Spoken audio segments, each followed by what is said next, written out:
यानी कि कंटेक्स्ट का मतलब with with context to process, यानी प्रोसेस के रिस्पेक्ट में या प्रोसेस के बारे में। स्विच कहने का क्या मतलब? हम ऑलरेडी जानते हैं कि हमारे पास जो प्रोसेस क्यू है वो P1, P2, P3 से लेकर के Pn प्रोसेस है। यह भी हम जानते हैं कि जब तक P1 प्रोसेस का एग्जीक्यूशन फिनिश नहीं होगा तब तक कंट्रोल P2 प्रोसेस पर नहीं जाएगा। तो कंटेक्स्ट स्विच कहने का मतलब कि एक एक प्रोसेस से दूसरे प्रोसेस पर जब हमारा कंट्रोल एक प्रोसेस से दूसरे प्रोसेस पर जब हमारा कंट्रोल ट्रांसफर होगा तो यह स्विच करना कहलाता है। एक प्रोसेस से दूसरे प्रोसेस पर कंट्रोल का ट्रांसफर होना स्विच कहलाता है। यहाँ पर कंट्रोल के ट्रांसफर होने के लिए बहुत से कंडीशन या क्राइटेरिया है, तो हम लोग इन सारे कंडीशन और क्राइटेरिया को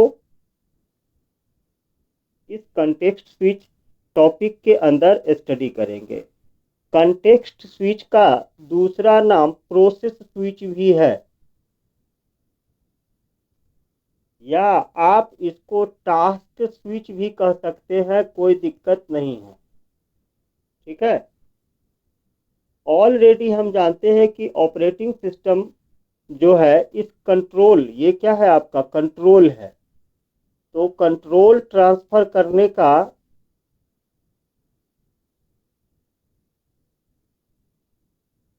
जो रिस्पॉन्सिबिलिटी है वह रिस्पॉन्सिबिलिटी ओएस की है, क्योंकि ओएस ही और सारा मैनेजमेंट करता है। और ओएस किसके साथ कम्युनिकेट करता है? तो कंट्रोल यूनिट के साथ।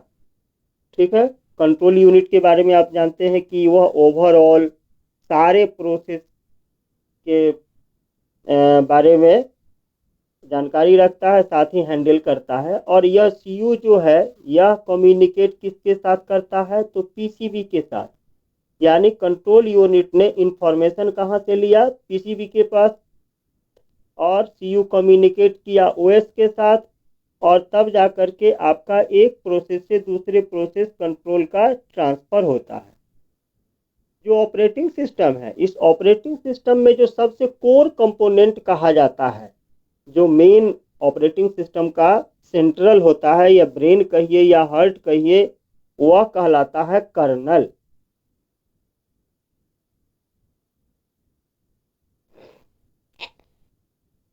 कर्नल, यह कर्नल जो है कोर ऑफ ऑपरेटिंग सिस्टम है। कोर ऑफ ऑपरेटिंग सिस्टम है। कर्नल एक प्रोग्राम है जिसके अंदर ऑपरेटिंग सिस्टम के सबसे इंपॉर्टेंट प्रोग्राम्स स्टोर किए जाते हैं। अब यहाँ पर ऑलरेडी हम जानते हैं कि हमारे पास मल्टीपल प्रोसेस है। यहाँ पर जो प्रोसेस है ये प्रोसेस हायर प्रायोरिटी के भी होंगे, लोअर प्रायोरिटी के भी होंगे। हायर प्रायोरिटी कहने का मतलब यूजर लेवल का होगा, लोअर प्रायोरिटी कहने का मतलब यूजर लेवल का होगा।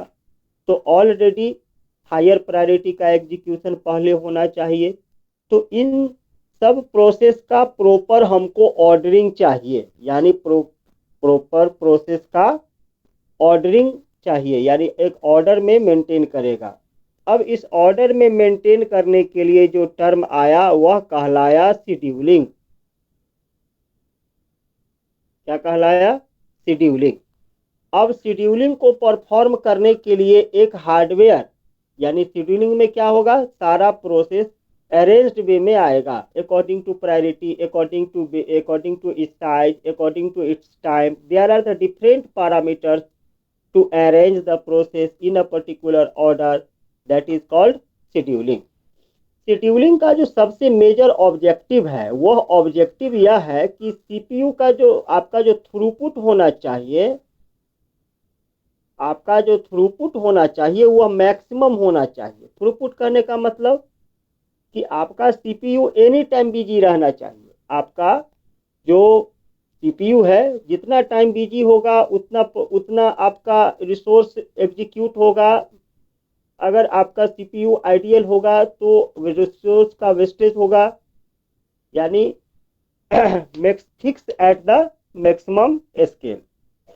तो शेड्यूलिंग का ये बेसिक ऑब्जेक्टिव आपका क्या हुआ, थ्रूपुट, यानी सीपीयू आपका ऑलवेज बिजी होना चाहिए, सीपीयू थ्रूपुट क्या होना चाहिए, मैक्सिमम, तभी यह सिस्टम आपका हायर परफॉर्मेंस देगा। इस शेड्यूलिंग टास्क को कंप्लीट करने के लिए एक हार्डवेयर डिवाइस बनाया गया जिसको कहा गया शेड्यूलर। क्या कहा गया, शेड्यूलर। शेड्यूलर जो है वह शेड्यूलिंग के टास्क को एग्जीक्यूट करता है। इसमें कहा गया कि 3 टाइप के शेड्यूलर होंगे। एक होंगे आपका शॉर्ट टाइप शेड्यूलर, दूसरा होगा मीडियम शेड्यूलर, और तीसरा होगा लॉन्ग शेड्यूलर। ठीक है, इस तीनों में क्या डिफरेंस है, ये डिफरेंस एग्जाम के लिए वीवीआई इंपॉर्टेंट क्वेश्चन है। जो जहां इंपॉर्टेंट क्वेश्चन आपको बता देते हैं उसको नोट डाउन करते चले जाइएगा। अब इस शेड्यूलिंग एल्गोरिथम को, शेड्यूलर के टास्क को एग्जीक्यूट करने के लिए मार्केट में बहुत सारे एल्गोरिदम डिसाइड किए गए, एल्गोरिदम्स डिसाइड किए गए, जिसमें जो एल्गोरिदम क्या बताएगा, तो सर्टेन नंबर ऑफ स्टेप्स को बताएगा, सर्टेन नंबर ऑफ स्टेप्स को बताएगा, जिस स्टेप के थ्रू हम लोग सारे लॉजिक को एक प्रॉपर ऑर्डर में, मेंटेन करेंगे ताकि हमारे प्रोसेस का एग्जीक्यूशन स्टार्ट और एंड तक सक्सेसफुली जाए। तो कॉन्टेक्स्ट स्विच के अंदर शेड्यूलिंग का कॉन्सेप्ट, हालांकि शेड्यूलिंग और शेड्यूलिंग क्राइटेरिया या शेड्यूलिंग एल्गोरिदम, इससे एक क्वेश्चन आएगा आपका शेड्यूलर क्या है, इससे क्वेश्चन आएगा। एल्गोरिदम से तो मोस्ट वीवीआई है कि 4-5 शेड्यूलिंग एल्गोरिदम है, इसमें से एक शेड्यूलिंग एल्गोरिदम आएगा। फिर इसमें मैथमेटिक्स डिस्कस करना है, इसमें क्वेश्चन आता है मैथमेटिकल, कैसे उसको हैंडल करेंगे उसके बारे में हम आपको बताएंगे। ठीक है, तो कॉन्टेक्स्ट स्विच से लेकर के आगे तक का टॉपिक समझ में आ गया या फिर से एक बार डिस्कस कर दें? सर एक बार फिर से डिस्कस कर दीजिए। ठीक है, देखिए हमने पिछले क्लास में पीसीबी के बारे में पढ़ा था। पीसीबी के बारे में मैंने पढ़ा कि जितना भी प्रोसेस है जब उसका इम्प्लीमेंटेशन होगा तो इम्प्लीमेंटेशन के समय प्रोसेस के बारे में डिटेल्ड इंफॉर्मेशन रखेगा। तो पीसीबी एक 2 डायमेंशनल टेबल हुआ। टेबल में केवल डेटा स्टोर कर देने से आपका काम नहीं होगा, उस टेबल के इंफॉर्मेशन को एक्सेस करना होगा, और एक्सेस करने का जो राइट्स है वह राइट्स आपका ऑपरेटिंग सिस्टम और कंट्रोल यूनिट है। कंट्रोल यूनिट ओवरऑल पूरे सिस्टम के को कंट्रोल करता है, हैंडल करता है।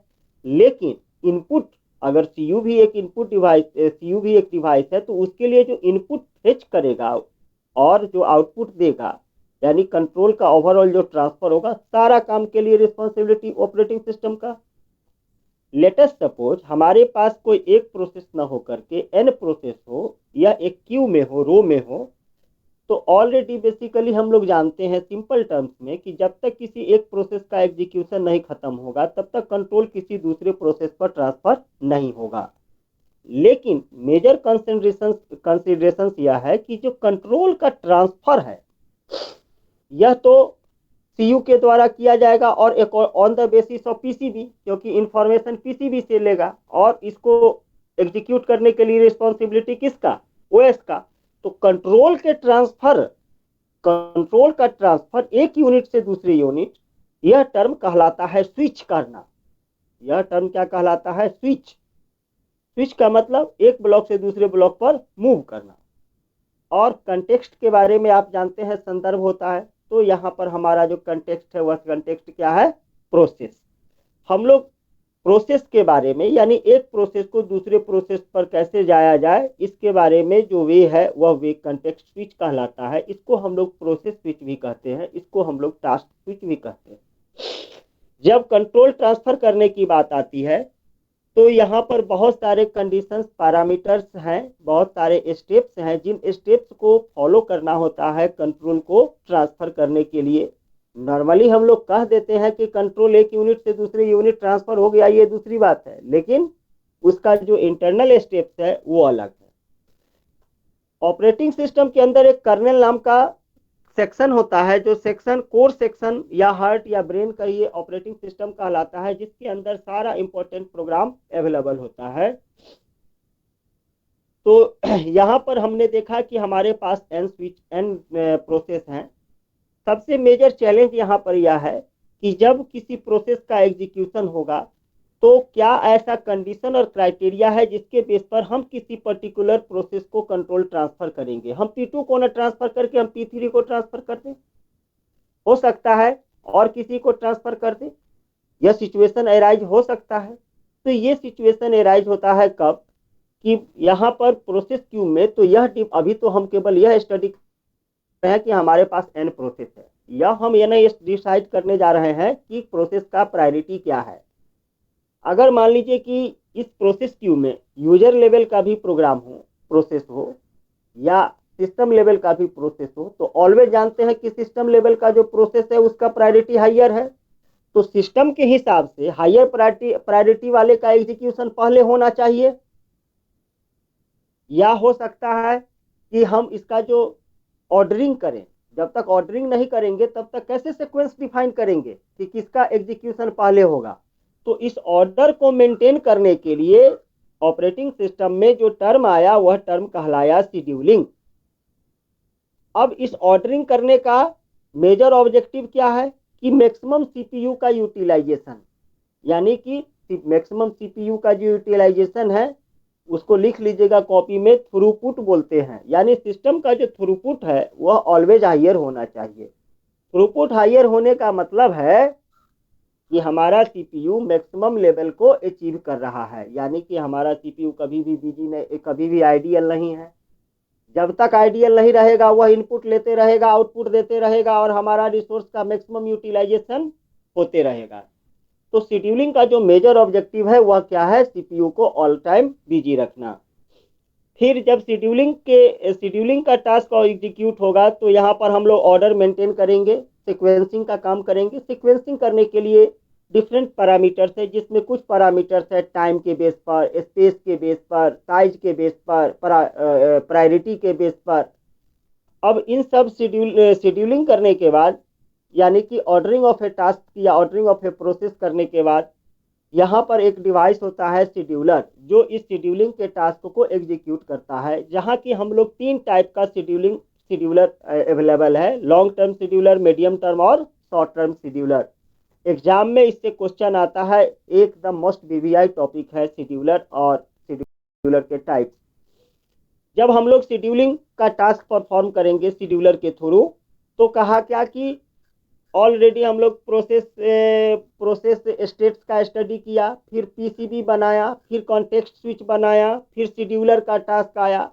अब इतना सारा टास्क है सिर्फ प्रोसेस के ऑर्डरिंग के लिए, प्रोसेस के शेड्यूलिंग के लिए, ताकि किसी भी तरीके से जब प्रोसेस का एग्जीक्यूशन हो तो कोलिजन जनरेट नहीं हो। और कोलिजन जनरेट होने का सबसे मोस्ट जो कॉज है वह क्या है, शेयरेबल रिसोर्स, यानी कि एक ही मेमोरी को मोर देन टाइम्स या मोर देन प्रोसेस एग्जीक्यूट करेंगे उस समय में। तो ये आपका एल्गोरिदम का कॉन्सेप्ट आया कि हम लोग एल्गोरिदम यूज करेंगे। इस एल्गोरिदम में सारे स्टेप्स को लॉजिकली एक प्रॉपर वे में अरेंज करेंगे, ताकि हमारा सक्सेसफुल एग्जीक्यूशन प्रोसेस का हो सके।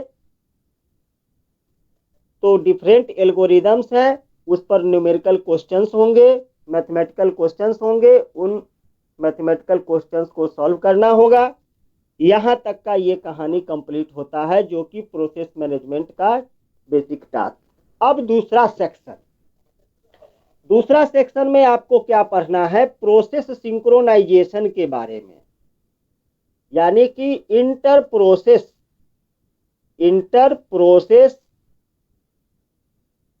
Inter process communication. अब देखिए, अभी तक का तो आपका हो गया, कैसा सिचुएशन था अभी तक, यानी P1 प्रोसेस, P2 प्रोसेस, ये सारा का सारा इंडिपेंडेंट एग्जीक्यूशन था। P1 प्रोसेस, P2 प्रोसेस जितना भी था सब क्या था, इंडिपेंडेंट एग्जीक्यूशन। अब इंटर का मतलब होता है इंटर प्रोसेस का मतलब प्रोसेस विद इन प्रोसेस का सिचुएशन क्या होगा। अब प्रोसेस विद इन प्रोसेस का सिचुएशन ये होगा कि प्रोसेस P1 का जो आउटपुट होगा वह P2 के लिए एज ए इनपुट होगा। तो अब देखिए कि P2 प्रोसेस हायर प्रायोरिटी का होगा, फिर भी इसको तब तक वेट करना होगा जब तक कि P1 प्रोसेस का आउटपुट ना निकल जाता हो, यानी कि P1 प्रोसेस इसके साथ कम्युनिकेट करेगा, प्रोसेस 1 प्रोसेस 2 के साथ कम्युनिकेट करेगा। अगर प्रोसेस 2 अगर हायर प्रायोरिटी का भी है तो यह तब तक वेट करेगा जब तक कि प्रोसेस P1 का फाइनल एग्जीक्यूशन नहीं हो जाता है, इसके लिए इनपुट होगा। हो सकता है कि प्रोसेस क्यू में प्रोसेस P3 भी है, इसको भी P1 प्रोसेस का आउटपुट चाहिए, तो फिर यहां पर हम डिफाइन करेंगे कि इस प्रोसेस P2 और P3 में कौन सा पहले एग्जीक्यूट करेगा, फिर यहां पर ऑर्डरिंग का टास्क होगा। और यह सिचुएशन जब होगा, जैसे कि मान लीजिए कोई चौराहा है, चौराहे पर सारे यूजर इस एक तरफ से दूसरे तरफ जाने के लिए रेडी मोड में है, क्योंकि सारे का प्रायोरिटी सेम है, सबको जाना है, जाने की जल्दी सबको है, ऐसा तो नहीं है कि कोई आइडियल बैठा हुआ है। तो इस इंटर प्रोसेस के टर्म में आता है कॉन्सेप्ट सिंक्रोनाइजेशन का, यानी सिंक्रोनाइजेशन में क्या करेगा, एट ए टाइम किसी एक ही प्रोसेस को इंटर करने का परमिशन देगा। तो फिर आपको ये जब शेड्यूलिंग का टास्क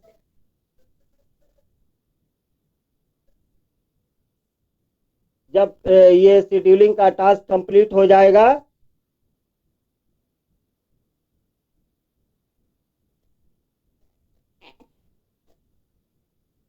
शेड्यूलिंग का टास्क जब कंप्लीट हो जाएगा तब हम लोग इंटर प्रोसेस कम्युनिकेशन कहिए या इंटर प्रोसेस सिंक्रोनाइजेशन पढ़ेंगे। एक इंटर प्रोसेस होता है, दूसरा होता है इंट्रा प्रोसेस। ये एक हो गया प्रोसेस विद इन प्रोसेस, दूसरा इंट्रा प्रोसेस में आउटसाइड द प्रोसेस, ये भी सिचुएशन होता है, लेकिन इंट्रा प्रोसेस सिचुएशन आप लोग को अभी नहीं पढ़ना है, समझ गए। तो ओवरऑल टॉपिक और कॉन्सेप्ट समझ गए कि क्या क्या आपको इसके बाद से लेकर के आगे तक पढ़ना है।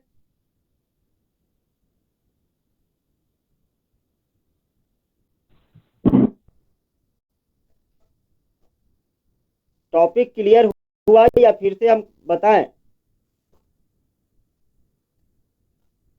ये सर समझ में आ गया। टॉपिक समझ में आ गया।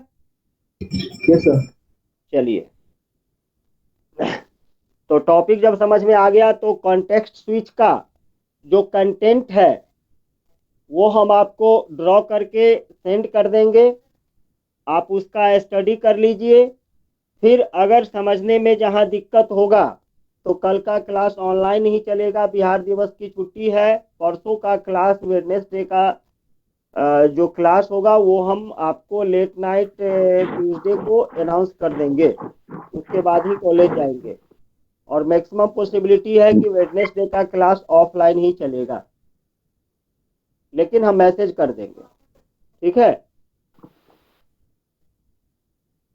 क्लियर।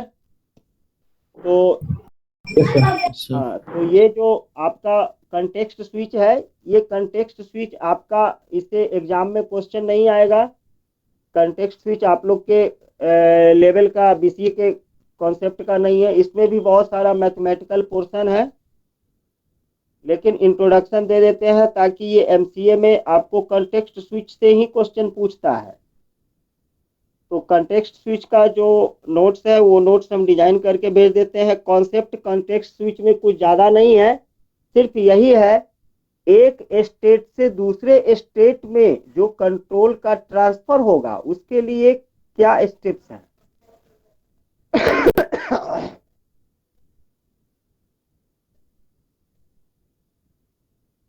तो हम समझ रहे हैं कि कॉन्टेक्स्ट स्विच का आज काम हो जाएगा और फिर कल हम लोग शेड्यूलिंग का थ्योरेटिकल एस्पेक्ट जितना भी है सारा शेड्यूलिंग का थ्योरेटिकल एस्पेक्ट डिस्कस कर लेंगे। तो फिर हमारा प्रैक्टिकल इम्प्लीमेंटेशन बचेगा।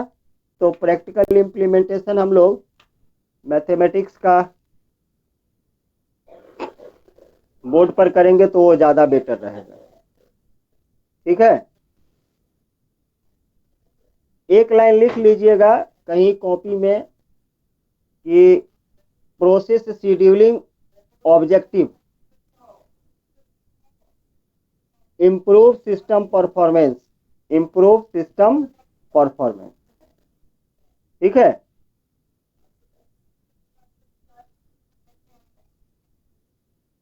हो गया? जी सर हो गया। ठीक है, तो इसका हम नोट्स आपको भेजते हैं, एक बार जल्दी ही भेज देंगे, फिर उसके बाद स्टडी करके जो भी कंफ्यूजन होगा वो कल फिर डिस्कस करेंगे। सर कल जो पीडीएफ आप सेंड किए थे प्रोसेस मॉडल का, उसमें फर्स्ट पेज में लास्ट लाइन लिखा हुआ था, नहीं समझ आ रहा था। 1 मिनट, प्रोसेस ओवरलैप किया हुआ है। 1 मिनट, अभी जस्ट देख लेते हैं। बीसीए फर्स्ट प्रोसेस मॉडल पहला वाला जो भेजे थे वो। जी सर, उसी में लास्ट लाइन कंप्यूटर साइंस ऊपर लिखा हुआ है, ओवरलैप कर दिया है।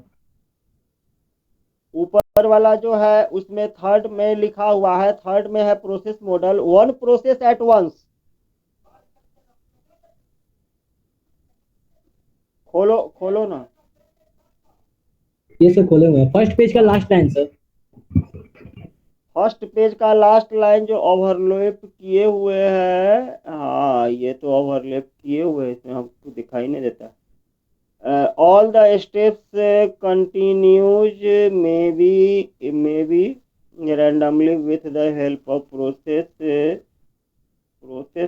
switch all program। तो दिखाई नहीं देता है। हाँ, ओवरलैप किए हुए हैं, लेंस लगा के देखना पड़ेगा जी।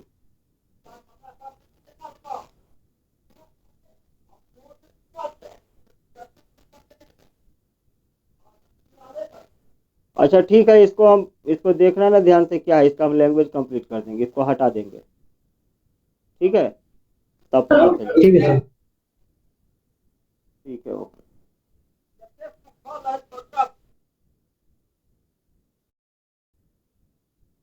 ए शुभम, क्या नोट करवाए थे? क्या चीज अभी वाला? हाँ, इम्प्रूव लिख लो। System process schedule process objectives.